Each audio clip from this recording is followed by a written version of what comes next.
गांधी जी, आप बड़ी नाइंसाफी कर रहे हैं हमारे साथ। यह तो मेरी मजबूरी है। आपका क्या सुझाव? मुआवजा, अलग चुनाव क्षेत्र की मांग छोड़ने का। मैं समझ गया। आरक्षित सीटें, पर उनकी संख्या में समझौता होना चाहिए।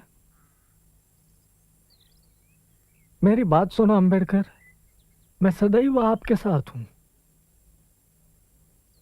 आप अछूत हो जन्म से, मैंने खुद को अछूत मानना अपना लिया है। आप मुझे बचाना चाहते हैं, मैं जानता हूं।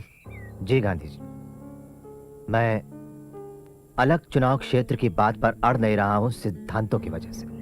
हमारा मानना है कि अल्पसंख्यक विधानमंडल में भेजने के लिए ऐसे लोग छांटें जो सिर्फ नाम के नहीं, उनके असली प्रतिनिधि हो। बहुत अच्छे, लेकिन ऐसा क्यों कि कुछ सीटों के लिए पैनल और कुछ के लिए सीधा चुनाव? इससे तो एक अनैसर्गिक विभाजन हो जाएगा शोषित पीड़ित वर्गों में, और आपस में बंटवारा भी। क्यों ना पैनल के द्वारा प्रारंभिक चुनाव करें सभी सीटों के लिए? ठीक है, सभी सीटों के लिए पैनल मंजूर है मुझे।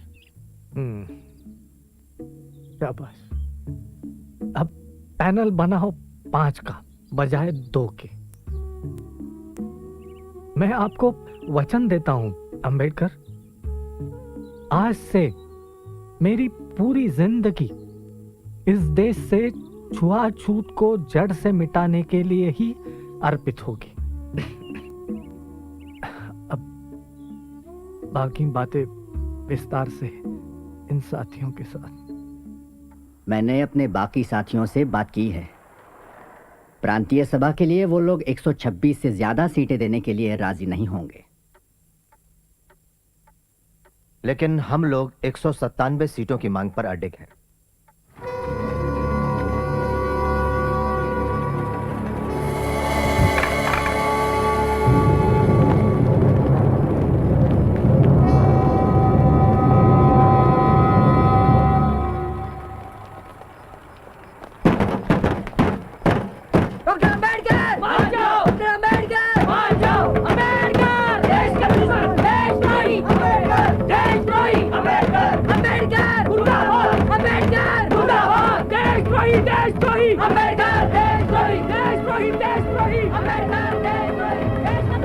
हमें धमकी भरे पत्र मिल रहे हैं डॉक्टर साहब। इस तरह जान खतरे में डालना ठीक नहीं है।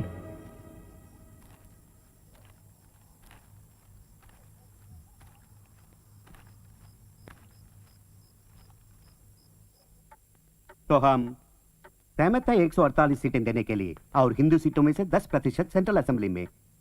लेकिन प्राथमिक चुनाव की व्यवस्था 10 साल के अंत में खत्म होनी चाहिए, और आरक्षित सीटों का सवाल अगले 15 साल तक जनमत से तय किया जाना चाहिए।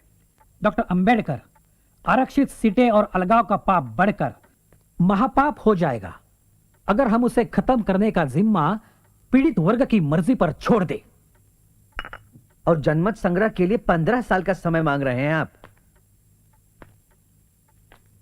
मैं ये बिल्कुल नहीं मानता कि अगले 20 सालों में छुआछूत की प्रथा नहीं रहेगी, लेकिन जब सवर्णों को डेमोक्रेस की तलवार का सामना करना पड़ेगा, तभी उनका अछूतों के प्रति अमानवीय व्यवहार बदल पाएगा। डॉक्टर अंबेडकर, आप समझते क्यों नहीं? गांधी जी की जिंदगी खतरे में है। तो क्या हुआ? तो क्या हुआ? माफ कीजिए। कोई बात नहीं, मैं किसी को साफ करने के लिए कह दूंगा। देवदास, बापूजी कैसे हैं? डॉक्टर ने कहा हालत गंभीर है, उनका ब्लड प्रेशर कम हो रहा है। उन्हें सांस लेने में तकलीफ हो रही है, वे बहुत कमजोर हो गए हैं। आपने सुना देवदास क्या कह रहा है? डॉक्टर अंबेडकर, मान जाइए, मान जाइए, जनमत की बात को ना उठाइए, मान जाइए।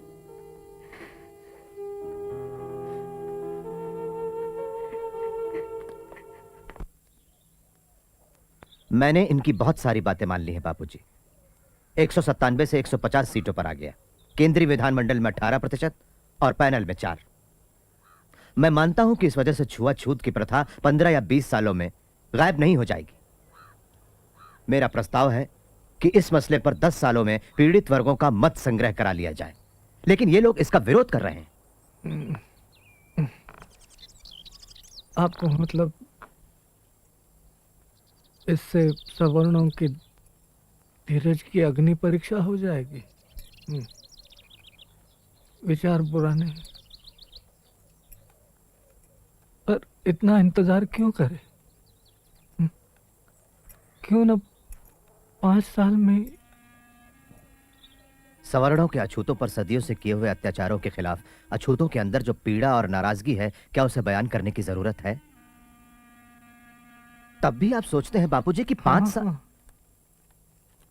जानता हूं आपको हक है अपने बचाव की मांगे करने का, पर अपनी इस मृत्युशैया पर लेटे हुए मैं आपसे उदारता की अपेक्षा रखता हूं।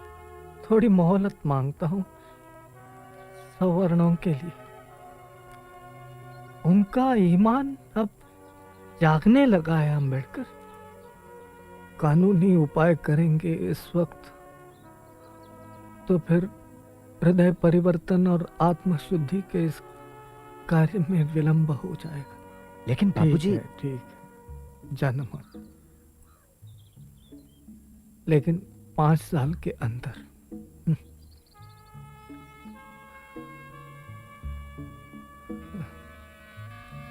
5 साल या मेरी जिंदगी।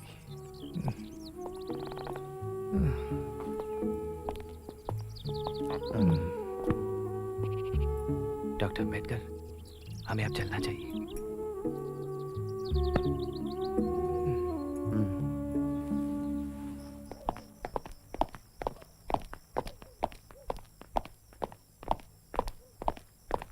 मिस्टर गांधी और डॉक्टर अंबेडकर के बीच लंबे समय से चला आ रहा आमना सामना आज आखिर पूना करार के रूप में खत्म हो गया। डॉक्टर ने इस पर जनमत संग्रह की शर्त के बिना दस्तखत करना कबूल कर लिया है। इस समझौते पे डॉक्टर अंबेडकर और पंडित मालवीय दस्तखत करेंगे। इससे गांधी जी का दीर्घ कुपोषण भी समाप्त हो जाएगा। मां फलेषु कदाचन मां कर्म फल हेतुर्भु माते संगोस्त्वकर्मणि।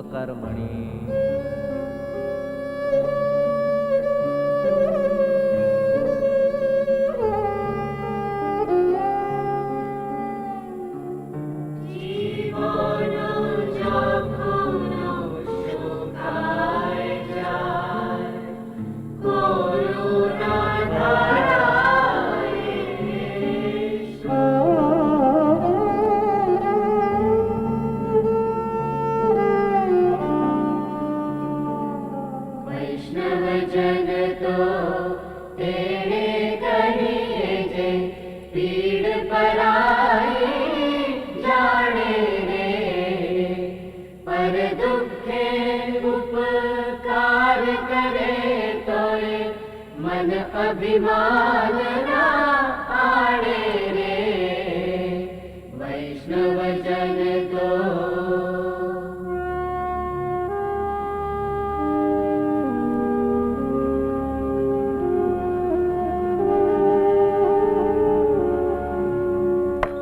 डॉक्टर अंबेडकर, एक बार फिर लोगों के मन में आप गुस्से की वजह बन गए। मैं क्या कहूं मिस एप्स्टाइन, ये मेरा दुर्भाग्य है। इसमें कोई अतिशयोक्ति नहीं कि आज इस देश के हिंदुओं के दिल में सबसे ज्यादा नफरत मेरे लिए है। मुझे देशद्रोही करार दिया गया, नाशक ठहराया गया हिंदुत्व का, इस देश का सबसे बड़ा दुश्मन करार दिया गया। लेकिन जब ये धुआं हट जाएगा और जब इतिहासकार निष्पक्ष होकर मेरी जिंदगी का वापस लेखा जोखा करेंगे, तब उन्हें जाकर मेरी देशभक्ति का एहसास होगा। ऐसा अगर नहीं हुआ तो? नहीं हुआ तो मैं परवाह नहीं करता। मैं जानता हूं कि पीड़ित वर्गों का मेरे काम में असीम विश्वास है। ये पक्का है कि मैं उनके दिल में